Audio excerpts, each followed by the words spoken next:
Minu ettekande teema ongi siis arheoloogiakogude säilitamine Eesti muuseumides. Ja siin ettekandes ma tutvustan esmalt oma teema tausta ja siis lõpupoole räägin nagu magistritööst konkreetselt lähemalt. Praegu minu jaoks ongi põhiline just idee ja taust ja sellega tegelemine. Nii, ehk siis esmalt ma alustan sellest, et teatavasti arheoloogiakogud siis jagunevad teaduskogudeks ja muuseumikogudeks. Et teaduskogud on ülikoolides, muuseumikogud siis muuseumides. Aga kuna arheoloogilised kogud koosnevad iseenesest juba mitmest allkollektsioonist, mis on siis esemekogud, numismaatika ja väärismetallide kogud, osteoloogiakogud ja nii edasi, arhiivid ja kõik muud abikogud, siis mina olen võtnud oma teemaks ainult esemekogud, kuna neid leidub muuseumikogudes kõige rohkem.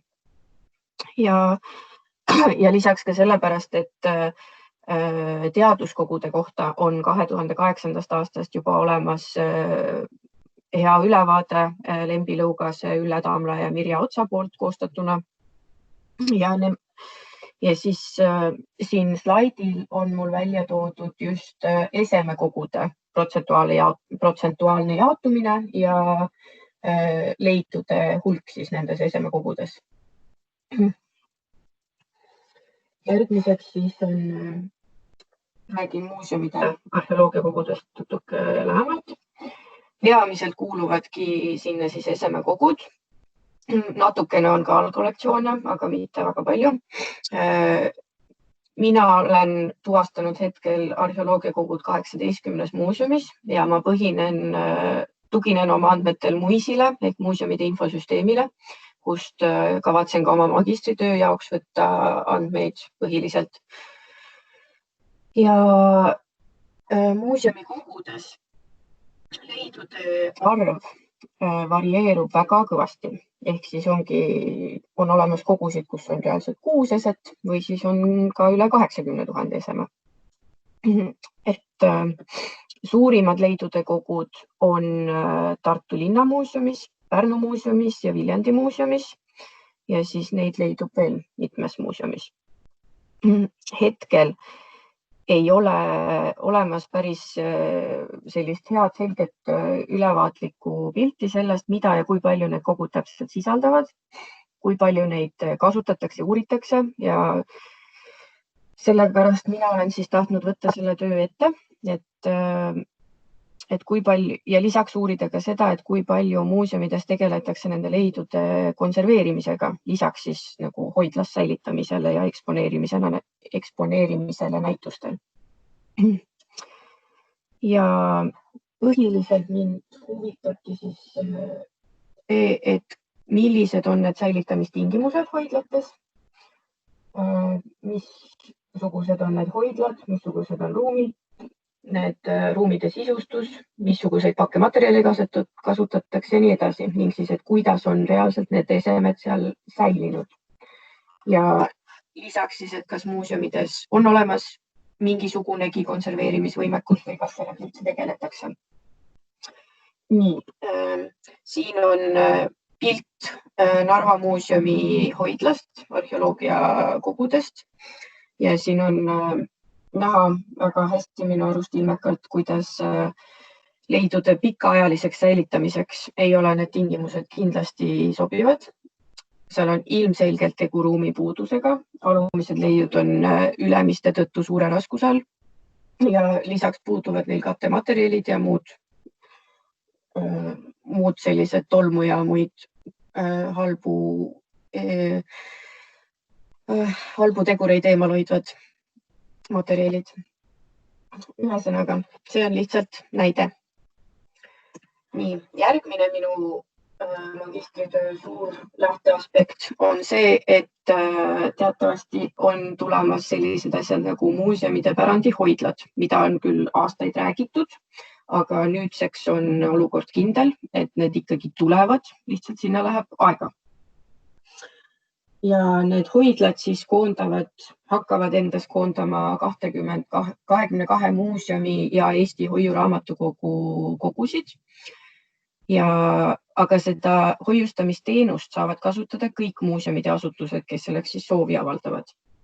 Ja hoidlate rajamisel arvestatakse lisaks juba ka kogude juurdekasvuga ja hoidlate laienemisvajadusega umbes 30% ulatuses. Ning eesmärk on siis rajada hoidlad, mis teoreetiliselt peaks vastama hoiustamistingimustele, vajadustele minimaalselt 30 aasta jooksul. Siis kuna tegu on küll ühe projektiga, aga selle käigus rajatakse 2 hoidlat. Üks suurem siis Põhja-Eestisse ja teine väiksem Lõuna-Eestisse. Põhja-Eestis on asukohaks Lehtmja küla Rae vallas. Seal hakatakse varsti koostama juba arhitektuurikonkurssi. Sinna on planeeritud siis koondada 15 muuseumi ja hoiuraamatukogu esemed. Ning Lõuna-Eestisse tuleb tõenäoliselt Raadimõisa varemetesse hoidla, kuhu koondatakse 6 muuseumi kogud. Ja sinna, kuna hoidlate projekti on sisse kirjutatud ka konserveerimis- ja digiteerimiskeskuse rajamine, ehk siis need hoidlad ise peaksidki olema põhimõtteliselt sellised suured kompetentsikeskused nii-öelda. Aga see konserveerimis- ja digiteerimiskeskus iseenesest on plaanitud Tallinnas või sinna Põhja-Eesti hoidlasse ja see rajatakse siis Kanuti keskuse põhjal, et see sisuliselt viiakse sinna üle koos töötajatega ja kõigega. Praegused ruumid Kanutil on nagunii natuke ajale jalgu jäänud, et siis see on abiks ka sellele olukorrale. Lisaks planeeritakse Põhja-Eesti hoidlasse kindlasti ka koolituste ruumid ja muidugi siis mõlemasse hoidlasse, nii põhja kui lõunasse, ka tööruumid uurijate jaoks. Nii, muuseumide pärandihoidlate kujundamisel ja arendamisel lähtutakse siis materjalipõhise hoiustamise põhimõttest. Ehk siis leiud ei jaotata hoidlatesse mitte enam muuseumide põhjal, vaid materjalide põhjal. Ehk siis, et ühes ruumis on puitesemed, teises maalid, kolmandas hõbeaarded ja nii edasi.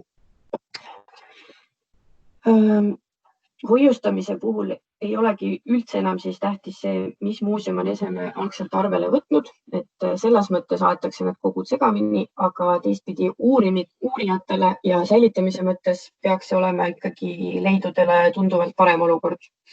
Et muuseumi töötajad peavad arvestama siis sellega, et nemad lihtsalt planeerivad oma tööd natuke ringi. Nii. Ja need jaotatakse siis 7 materjali kategooria vahel, milleks on kõige rohkem on näiteks museaale paberi, arhiivi ja maali kategoorias, mis siis nii-öelda hoiustatakse siis kas ühes ruumis või mitmes samasuguste tingimustega ruumis.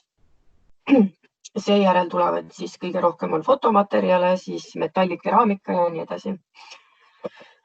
Ja kõik see hoidlate rajamine peaks toimuma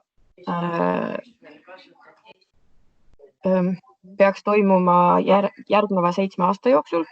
2012 alles. Ühesõnaga. Palun lülitage mikrofonid välja, kostub ka keskkonnaheli. Nii. Tundub, et see lahenes. Nii, ehk siis see peaks kõik hoidlate rajamise projekt peaks lõppema aastaks 2027. Sellest hoidlate ettevalmistamise aeg on 3-4 aastat ja siis kolimine veel 4 aastat umbkaudu. Et loodame, et kõik läheb seekord plaanipäraselt. Edasi siis minu magistritöö. Oma magistritöö raames ma kavatsen kõigepealt saada ülevaate siis arheoloogiakogudest, mis muuseumides on. Aga tegelikult ma tahtsin siia vahele rääkida veel sellist asja, et mina jõudsin selle teemani väga juba mõned aastad tagasi, kui avaldati selline asi nagu museaalide säilitamise teenuse analüüs, mille tellis Rahandusministeerium. Ja seal siis jõutigi järeldusele, et see ühishoidlate projekt on kõige optimaalsem, pikaajalisem ja üldiselt siis parem. Nii. Ja sellega seoses, et kui mina seda uuringut esimest korda siis nagu seda raportit lugesin, tekkis minul esimene küsimus, et kõik on siis nagu ilus tore, et tehakse need hoidlad, aga mis saab arheoloogilistest kogudest, mis muuseumides on, et kuidas nende hoiustamine siis korraldatakse. Et just sellega seoses, et kuna tegu on ju suuresti segamaterjalidest objektidega ja esemekogud on ju arheoloogias üldiselt väga erinevatest materjalidest, et kas neid siis käsitletakse ühtse koguna või jaotatakse ka arheoloogiakogud kõik laiali materjalipõhiselt, et kuidas see siis kujuneb. Nii. Ja mainitud oli analüüsis arheoloogiliste kogude kohta vaid seda, et nad kolivad ühishoidlatesse ja et arheoloogia valdkond vajaks üldiselt kaardistamist ja pinnavajaduse hinnangut siis ühishoidla kontekstis. Nii, minule tundus see natukene vähe infot ja mina mõtlesin, et ma siis uurin natuke edasi ja siis lõpuks ma olengi jõudnud nüüd selleni, et ma tahan seda päris põhjalikult uurida, mis nendest arheoloogiakogudest saab. Ja nüüdseks olen selle teemaga ma päris tihedalt seotud ka tänu oma tööülesannetele Muinsuskaitseametis ja kus ma just tegelengi nüüd muuseumi valdkonna ja nende samade pärandihoidlatega. Ehk siis ma usun, et see teema on mulle sobiv. Nii, minu materjal või magistritöö koosneb siis põhimõtteliselt 4 suuremast osast ilmselt. Ülevaade arheoloogiakogudest ehk mis, kus ja kui palju. Selle ma plaanin siis välja selgitada praegu arheoloogiakogude üldise olukorra, nende säilitamistingimused ja kõik sellega seonduva. Ja ilmselt kasutan võrdlusena ka ülikoolide teaduskogude korraldust. Nii, siis ongi järgmiseks see, et kuidas on need esemed reaalselt säilinud, kui halb või hea on see seis nende esemetega. Siis järgmiseks ongi nende kogude tulevik pärandihoidlates ehk et mis nendest siis seal teoreetiliselt saama peaks. Ning 4. osa on säilitamise ja konserveerimise valdkonna problemaatika natuke laiem käsitlus, aga siiski just nagu arheoloogia vaatenurgast. Et kuidas see kõik siis võiks mõjutada meie kogusid praegu ja tulevikus ja mis on need probleemkohad, mis võivad ilmneda. Nii, siis järgmiseks ma tutvustan natukene oma eesmärke selle magistritöö osas, et eesmärk ongi siis koondada see info kokku ja luuagi selline kõigile kättesaadav ülevaade, et kus mida leidub kõigile uurijatele, kellel võiks seda vaja minna. Siis see, kuna arheoloogia olukord on hoidlate kontekstis väga lahtine hetkel, siis mina tahakski ideaalis nagu jõuda mingisuguse pildini või olukorrani, mille poole võiks siis nende hoidlate rajamisel püüelda, mis oleks kõige kasulikum nende kogude säilitamise koha pealt ja ka kasutamise koha pealt, just et uurijad saaksid neid kõige paremini kätte või nagu saab, et nende leidude kättesaadavus paraneks uurijate jaoks.